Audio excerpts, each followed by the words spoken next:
So Hare Krishna. So welcome to the day 2 of the Janmashtami meditations. Today is the most auspicious occasion of Sri Balaram Purnima. On this occasion, we will discuss something about the glories, the tattva and the leelas of Lord Balaramji, and sincerely beg for the mercy and blessings of Balaramji. So we will begin with a reference verse from the Srimad Bhagavatam, 10th canto, chapter 2, verse 13. I will recite it. Please recite this after me.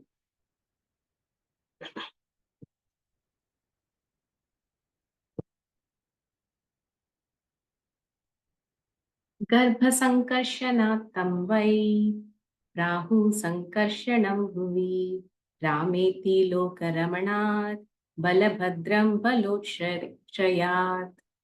I repeat. गर्भसङ्कर्षणात्तं वै राहुसङ्कर्षणं भुवि रामेति लोकरमणात् बलभद्रं बलोक्षयात्. गर्भसङ्कर्षणात्तं वै राहुसङ्कर्षणं भुवि रामेति लोकरमणात् बलभद्रं बलोक्षयात्. Translation. The son of Rohini will also be celebrated as Sankarshana because of being sent from the womb of Devaki to the womb of Rohini.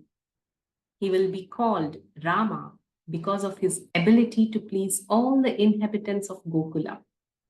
And he will be known as Balabhadra because of his extensive physical strength. So what are these three names of Lord Balaramji by which he is famously called upon? First is Rohini Nandan, the son of Rohini. He is celebrated as who? Sankarshana. Also called Rama and also called Balabhadra. So purport by the disciples of his divine grace, A.C. Bhaktivedanta Swami Prabhupada, Srila Prabhupada ki jai. These are some of the reasons why Balaram is known as Sankarshan. Yeah, I think this is the purport is by Srila Prabhupada because the Brahma Vimohan Leela didn't cast. Yeah. So these are some of the reasons why Balaram is known as Sankarshana, Balaram, or sometimes Rama. In the Mahamantra, Hare Krishna, Krishna Krishna, Hare Hare, Hare Rama, Rama Rama, Hare Hare. People sometimes object when Rama is accepted as Balarama. But although devotees of Lord Rama may object, they should know that there is no difference between Balarama and Lord Rama. Here Srimad Bhagavatam clearly states that Balarama is also known as Rama, Rameti. Therefore, it is not artificial for us to speak of Lord Balarama as Lord Rama. Jayadev Goswami also speaks of three Ramas, Parashurama, Raghupati Rama, and Balaram. All of them are Ramas.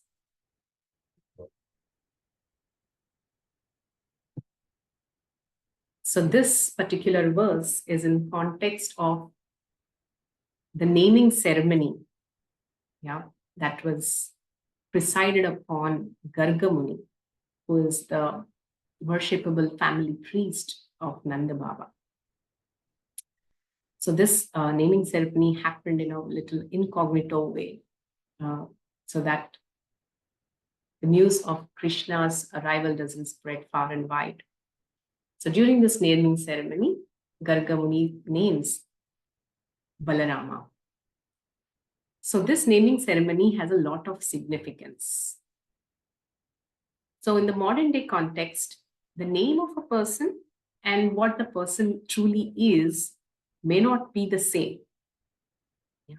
So for example, there may be a person whose name is Vinay. Vinay means respect, but that person may be hardly respectful. He might be very disrespectful. In fact, he might be exhibiting a lot of demoniac qualities.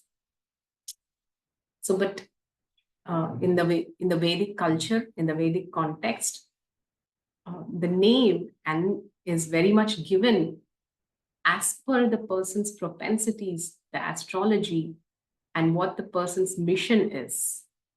So here is Garga Muni giving the name to Lord Balarama, which actually signifies the abilities and qualities of a person.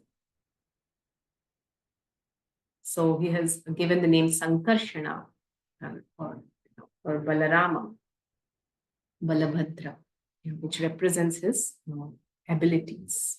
Yeah, Bala. So Lord Balarama represents the Guru Tattva, and Balarama there are two types of gods. One is the Sevaka Bhagavan and Sevya Bhagavan. Yeah. Sevya Bhagavan is that supreme personality of Godhead who is served. Yeah, the served God. And there is Sevaka Bhagavan, the servitor God. Yeah, and Balaramji represents this servitor God.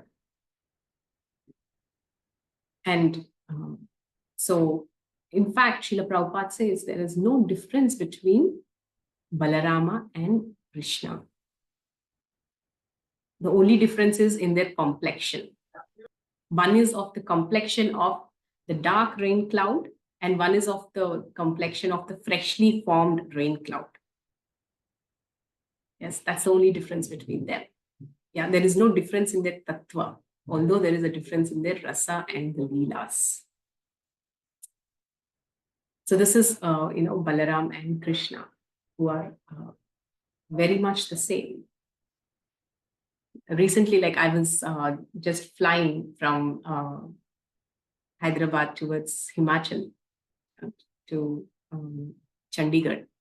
So from the window, I really saw this beautiful combination of rain clouds. One rain cloud was so blackish, and right beside that was a freshly formed rain cloud. It was so whitish. Immediately, I remembered this analogy of Prabhupada, Krishna and Balarama and their complexions. So, this is Balaramji. Balaramji is also called the very first expansion of Lord Krishna. So, first expansion means there's a tendency for us to think that, first originally Krishna existed and later Balaramji came into existence. No, but this is not how time works in spiritual world. In spiritual world, there is no time. Everything is eternal. So it's not that at one point of time Krishna existed and later Balaramji came into existence. No, they were simultaneously existing.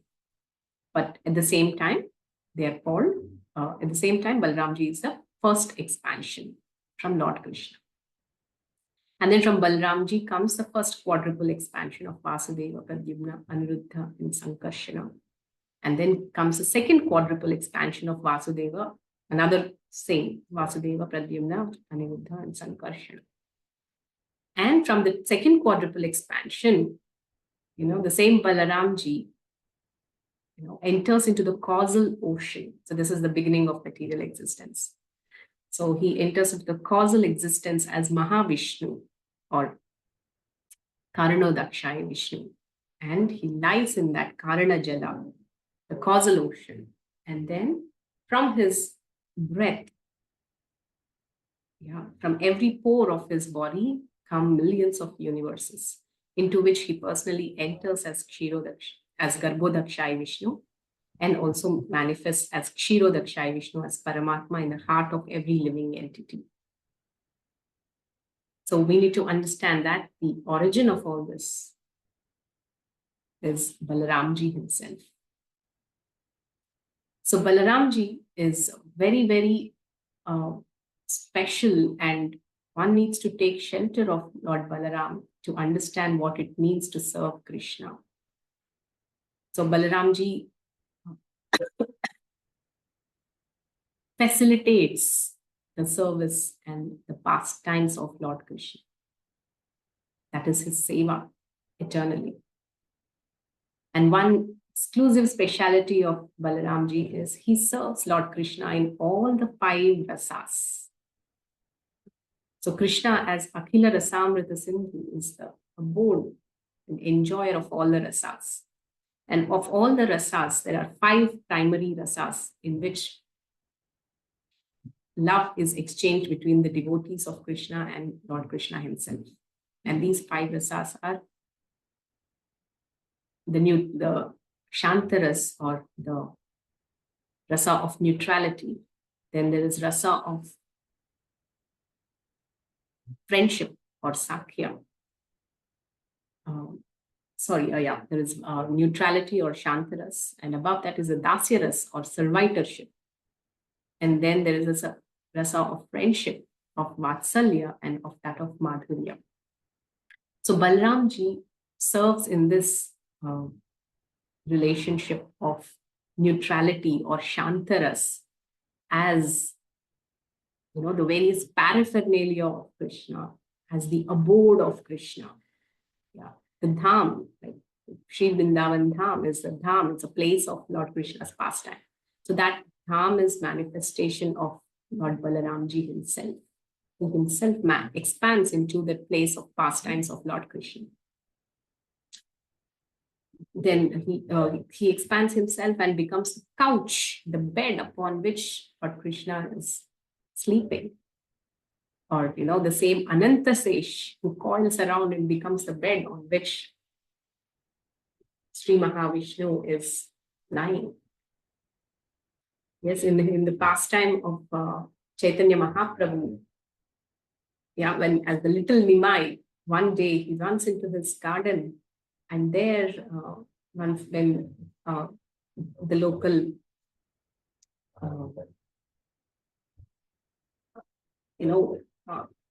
ladies, when they come and see, they are shocked to see that little Nimai was sleeping on, a huge serpent which is coiled around. That was none other than Balramji himself, performing his eternal pastime of becoming the serpent bed or Vishnu to lie upon. Then he manifests himself as the various paraphernalia of Krishna, the turban of Krishna, the jewelry of Krishna, and all what Krishna is using. So Balramji becomes all that. The bracelets, the anklets, so everything that belongs to Krishna, that is manifestation of Balaramji in the spirit of neutrality or Shantaras. And there is Balaramji who is serving Krishna in the mood of Dasya, where he renders excellent services.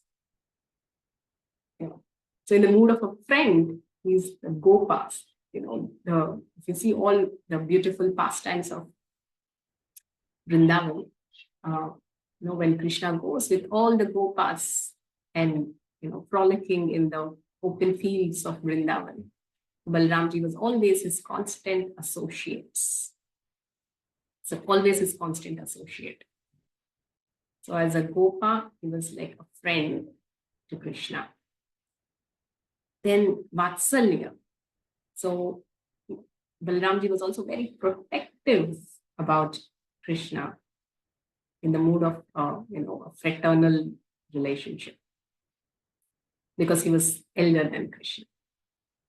So he also exhibits this Vatsalya rasa of serving Krishna in the mood of, a parent, that he's very protective about him.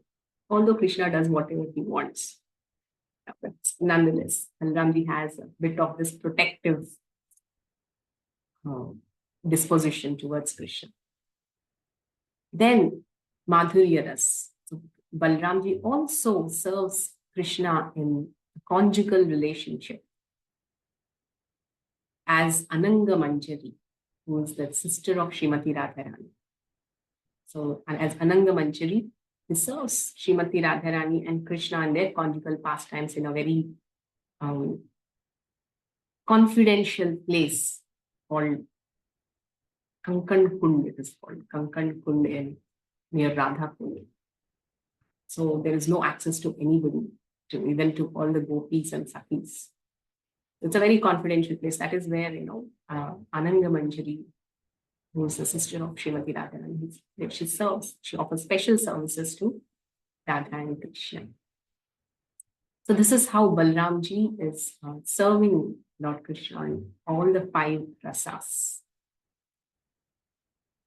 And so we also see that, Lord Srila Prabhupada in the purport was speaking about how, Balaram is no different than Ram. So, but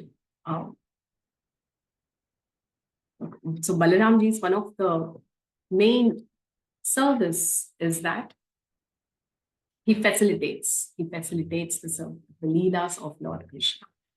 So when Lord Krishna has descended, before his descent, Balaramji has prepared the ground. So after Kamsa has heard the Akashavani that the Ashtama Garbha, the eighth child of Devaki, is going to kill him. So he put Devaki and Vasudeva in the prison house. And then the first 6 sons that were born were brutally murdered by Kamsa. And then the seventh son, whom when she was carrying, so this she experienced a so-called miscarriage, but it was not actually a miscarriage. It was the orchestration of Yogamaya by which she transferred Balaramji, who was in the womb of Devaki, to the womb of Rohini. So that is why it's called Sankarshan. He's also called Sankarshan because he was transferred from the womb of Devaki to Rohini Maya. So, and then this is how Balaramji has prepared for the descent of Lord Krishna. Then in the Ashtama Garbha, Lord Krishna appears in the womb of Mother Devaki. So this has a very deep significance. So it is said that these first 6 sons who were killed by Kamsa represent the anarthas, the Shad Ripu, which contaminate the consciousness of the living entity. Kama, Krodha, Lobha, Moha, Mada, Matsarya. Lust, anger, greed, pride, illusion, and envy. These are the 6 anarthas that torment the living entity and keep them just complicating their karma and be stuck in this material world. Yes. So if we see the root cause of all the problems is because of these, they're arising from these 6 enemies. So for Krishna to appear, first these 6 enemies have to be overcome. Then the Guru's mercy, which is form of Balaramji, comes and completely prepares one to receive Lord Krishna in one's life, in one's heart. So it's one thing to overcome anarthas, but just becoming free from anarthas doesn't mean that Krishna is immediately going to come to us. No, it requires the mercy of Guru. So that is how, the 6 sons represent this Shad Ripu, and later Balaramji representing Guru Tattva prepares the altar of our heart to receive Lord Krishna. So this was essentially the birth of Balaramji in Vrindavan. So just a minute. Yeah. Okay. So the same Balaramji actually in the Leela of Lord Ram is Lakshmana. Yeah. So Lakshmana, if we're actually doing Ramayana sessions every Saturday or Sunday, we see how Lakshmana representing that perfect servant, the perfect servant of Lord Rama. So his very birth, his mother, the great Sumitra, the wife of Dashrath Maharaj, she conceived her whole consciousness to conceive her kids was just that her children will serve. One of them will serve Lord Rama and one of them will serve Bharata. So in this mood, she conceived 2 children, Lakshmana and Shatrugya. And so Lakshmana became that eternal servant of Ram, and Shatrugya was serving Bharat. Nobody could separate these pairs. Yeah. So his very birth was, conceived by Sumitra, Mother Sumitra, with the consciousness of giving birth to a servant of Rama.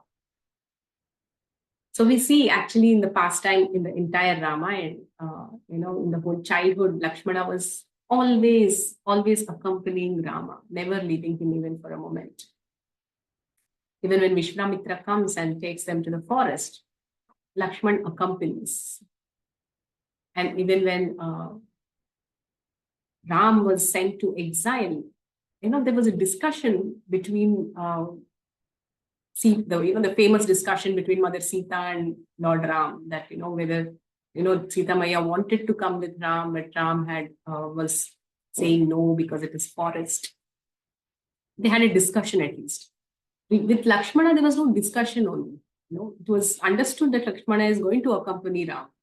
And nobody had any even questions about that, or no discussions about it, because it's understood where there is Rama, there is going to be Lakshmana. So that was his level of attachment and dedication to the service of Rama. In the forest, like we read in Ramayana, that every time Lakshmana used to walk much ahead of Mother Sita and Ram and clear the paths, make it free from thorns and pebbles, so that they could walk ahead with ease. This was his service. And in the very initial days, when they reach a forest, just give me a moment.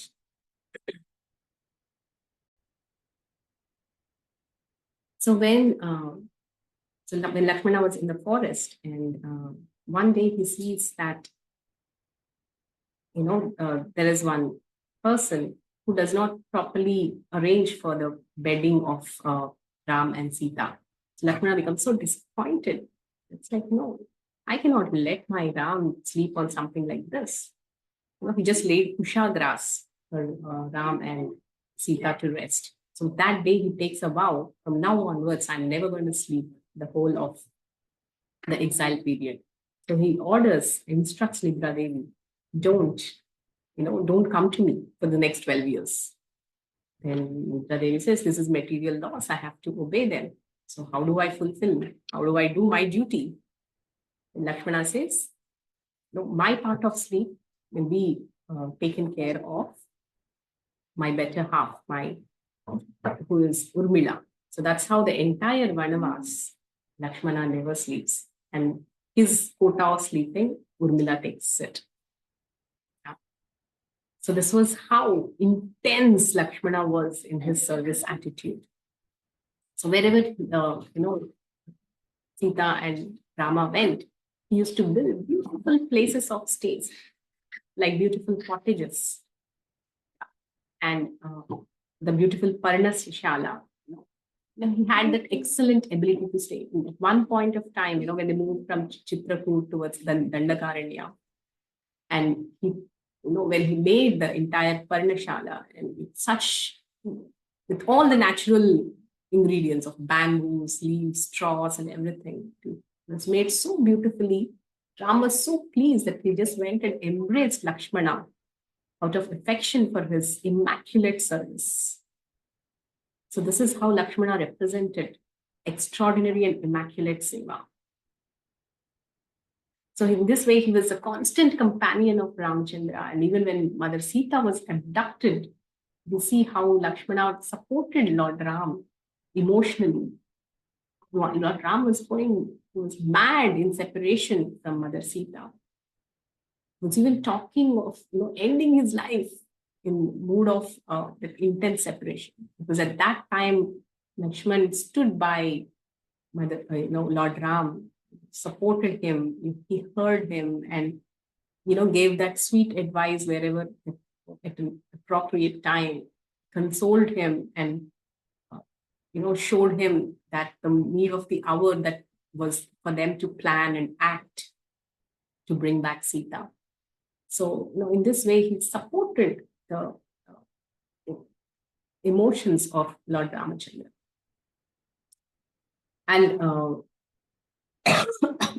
and throughout the Kishkinda Kanda, of course, I don't want to go into the details. When Sugriva, who has promised to help Rama, he just got carried away in his mood of celebration that he did not get back to Ram even after the Chaturmasya period was done.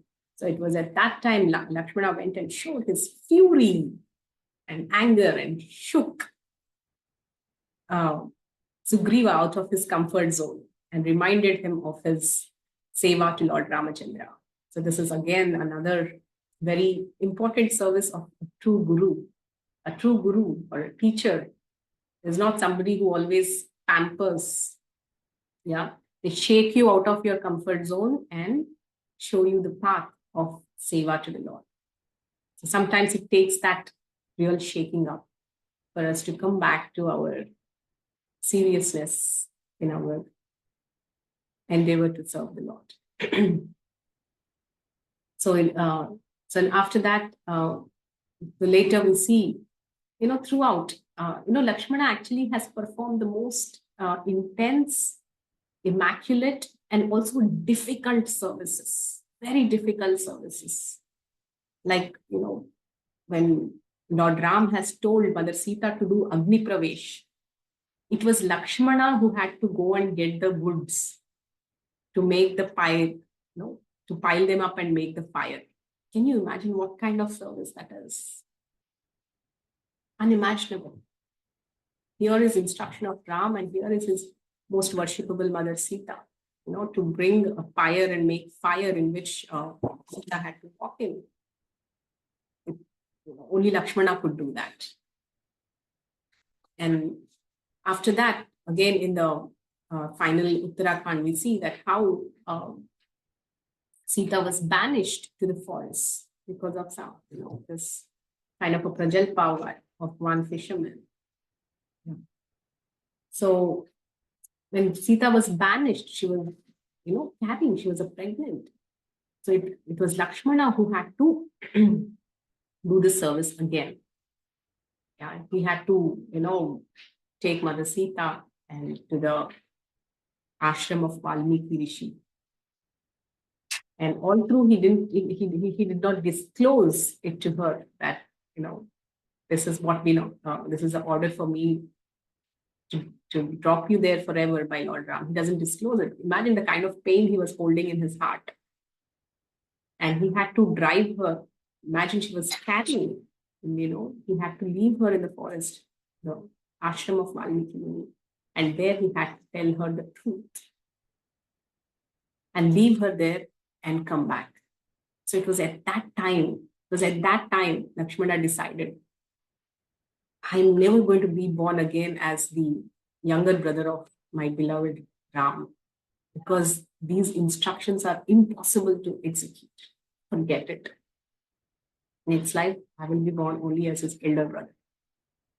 So this is how, the next life, Lakshmana is Balarama, the elder brother of Krishna, where he did not have to have this great austerity of abiding by his instructions, especially the impossible ones like this.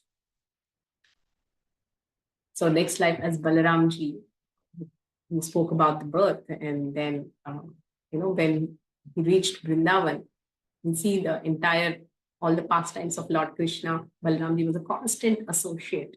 Pastimes of stealing butter, playing with the Gopa Kumaras. Lord Balaram was a constant associate. And Krishna killed many demons in his entire life. In fact, it is said that every day he used to kill a demon just before lunch, actually. Yeah, he used to kill a demon, and that's when everybody used to come and then wash hands, and then they used to sit for lunch prasad. So out of all the demons that were killed by Krishna, there were 2 demons who were killed by Balaram. Can you name who are the 2 demons who were killed by Balaram?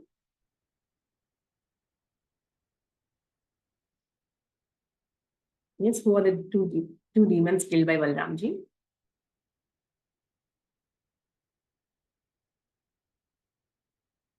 Who knows?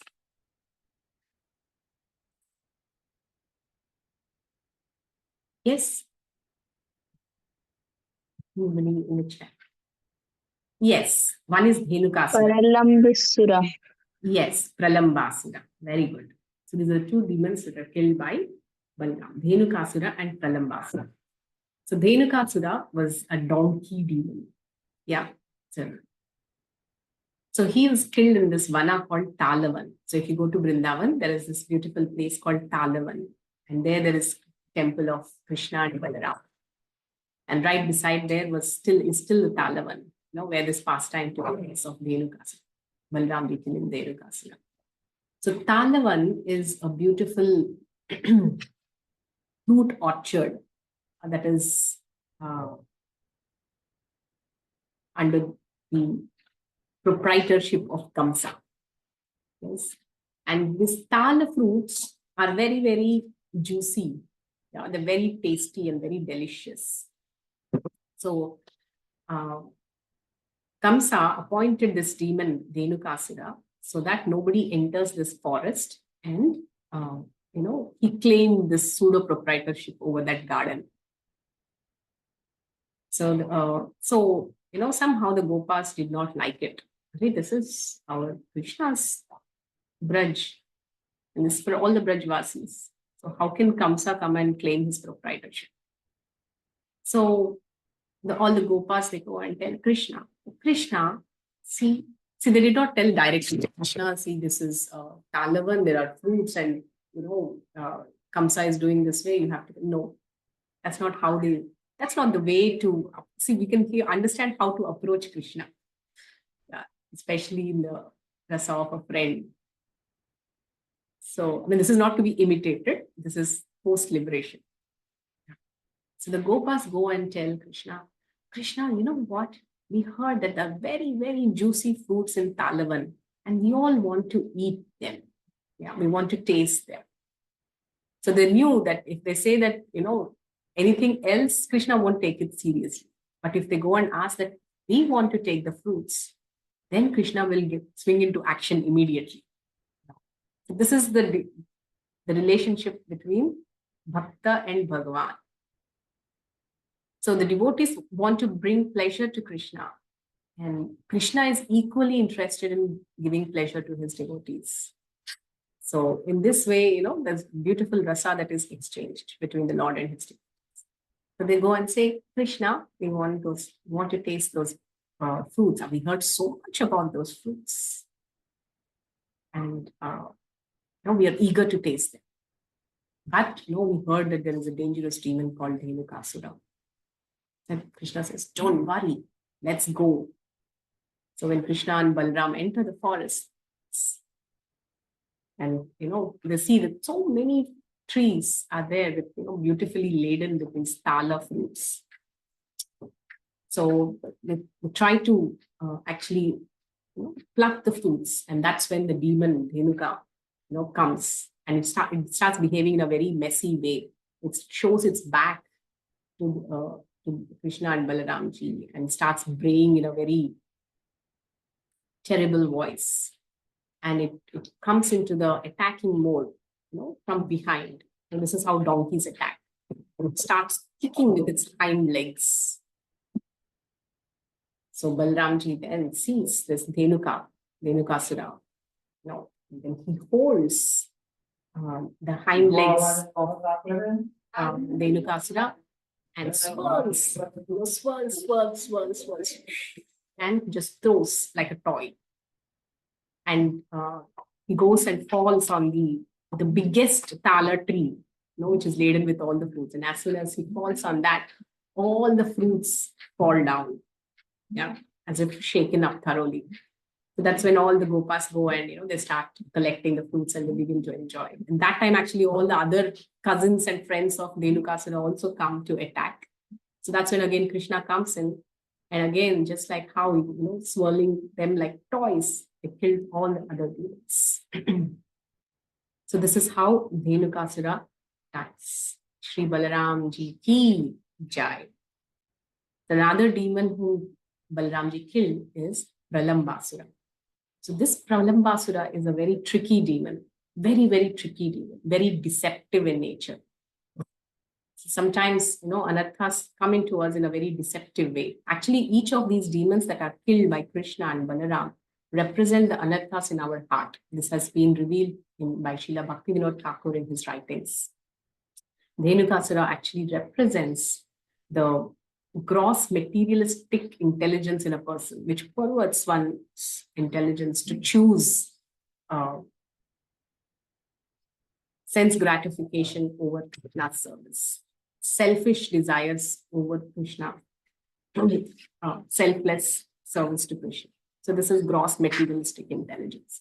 And it is said that if we hear these pastimes with attention and with devotion, these anarthas are just vanished, vanquished by the mercy and power of Lord Balaram and Krishna. That is why, the way to cleanse our heart is to constantly hear about the pastimes of Krishna. And Krishna himself,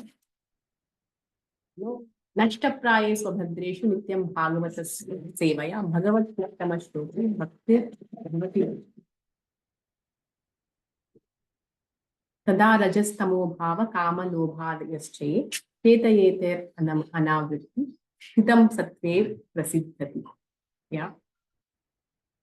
So by constantly hearing Srimad Bhagavatam, the lower modes like Rajas and Tamas will be cleansed. And Sthitam Sattve Prasidhati. Gradually enter into the state of Sattva, of goodness, of purification, of happiness by constant hearing. So this is how Balaramji killed Dhenukasura, and then the other demon of Pralambasura. So Pralambasura is, as I said, is a very tricky and deceptive demon. At that day, Krishna and Balaram, with all the Gopas, they went for playing. So when they went to play, one Gopa was absent for some reason. So this Pralambasura knew who that Gopa is, and he disguises himself as that Gopa Kumara who was not present that day. And then, although he disguised, his demoniac, features were just jutting out. So he goes and he asks, then Krishna Balaram with all the Gopas are playing with each other. I don't know, in Telugu it is called something. I don't remember. The boys generally play this game. One bends and the other, jumps over. So this kind of games they were playing. And they were playing tug of war. And they were playing tug of war. They say that whichever side wins, the other person will carry them on the shoulders and go. So that is like, in that tug of war, then Balaram's side wins. So this Gopa was on the other side and he lost. And he said that, he was ready to take Balaram he was ready to carry Balaram on his shoulders and take him around. Similarly, Krishna's side, Krishna loses and Krishna actually carries Sridham on his shoulders and he takes him around. So in that way, all the Gopas, whoever has lost, were carrying the other side of the Gopas who won on their shoulders and they were going around the forest. So Pralambasura, who was in the disguise of this Gopa, he carried Balaramji on his shoulders and he started entering into the deeper and deeper forest. So Balaramji at one point of time, he got a doubt. Who is this person? He doesn't seem to be the regular Gopa. Then he understands that, this is a tricky demon who came in the guise of the Gopa to kill. So Balaramji understands that. And Balaramji, who is the source of all strength, he suddenly becomes very, very, very heavy. So Pralam could not hold him anymore. And he also expanded in his size and released Balaramji. And then Balaramji with his fist punches this demon Pralambasura. And within no time, he just falls down on the ground, unconscious, and finally dead. In this way, Pralambasura is killed by Balaramji. So Shri Balaramji ki jai. So this Pralambasura is a demon who represents the desire for false prestige in our life, the desire for profit, adoration, and distinction, the subtle sex desire. is represented by Pralambasura. So by the mercy of Balaramji, he can smash these demoniac tendencies, these lower qualities, and these anti-Krishna propensities in us, and make our heart prepared to receive Lord Krishna in our heart. So in this way, Lord Balaramji has killed these demons, Pralambasura and Dhenukasura in Brajalila. Also later in the Leela of Dwaraka, Balaramji kills another demon, a gorilla demon named Vivida. Yeah, Vivida. So this is another demon he kills in the Leela of Dwaraka. So I'll just end with this final pastime. So Balaramji, representing the Guru Tattva, he actually is very, very, very merciful. Yeah. He's the one who gives shelter. He's the hope for the hopeless. So Krishna actually sheltered the virtuous Pandavas. And Balaramji gave shelter to Duryodhana. Yeah, Duryodhana was his very ardent disciple. And Duryodhana took shelter of Balaram to actually learn the mace fighting, the Gada. He told him a lot of skill and how to fight with the mace. That is why actually between Bhima and Balaramji, between Bhima and Duryodhana, although Bhima was superior to Bhima was superior to Duryodhana in strength, but it is Duryodhana who is superior to Bhima in skill, because he personally is trained under Balaramji. So that's the reason in the Kurukshetra war, during the final phase, although Bhima was very much superior to Duryodhana in strength, he could not directly attack and kill him, and he killed in a different way. So this is because of superiority of Duryodhana in terms of skill. So Balaramji, that's why he represents mercy. Guru means mercy. Yeah.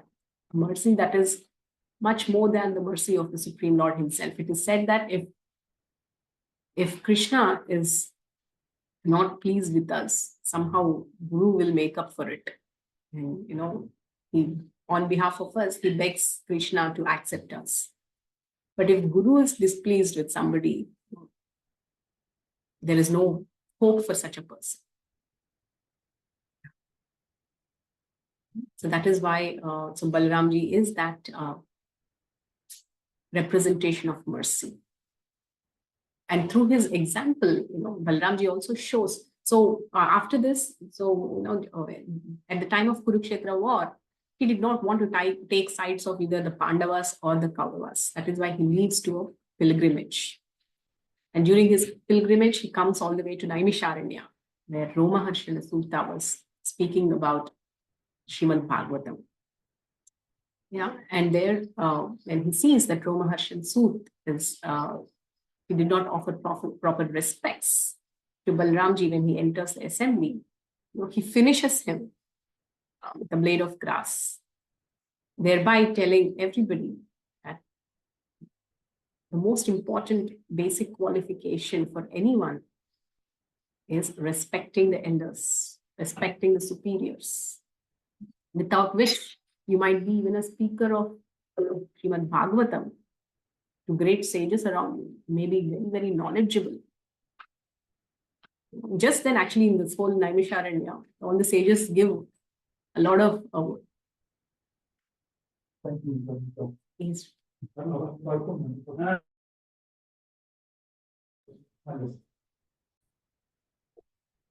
yes.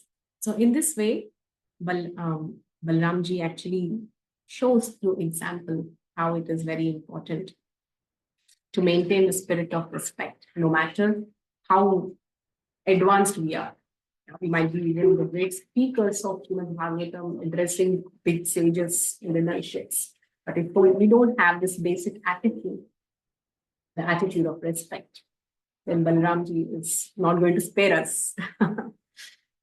So through this, Balaramji is also gives us very, very valuable, important, and crucial lessons to sustain ourselves in the process of devotion and to grow on the path of spirituality. So I will end here. So on this most auspicious day of Balaram Purnima, we sincerely pray and seek the mercy and blessings of Sri Balaramji to give us strength. Bala means the strength. And what strength? Balaramji gives us the strength to practice spiritual life. Without the mercy of blessings of Guru, one cannot practice spirituality. The spiritual life, especially bhakti, is the path of grace. On this day, we beg for the grace and mercy of Balaramji to give us strength to practice devotion, strength to render services, and the taste to sustain ourselves on this path. Thank you all very much. Hare Krishna. Any questions?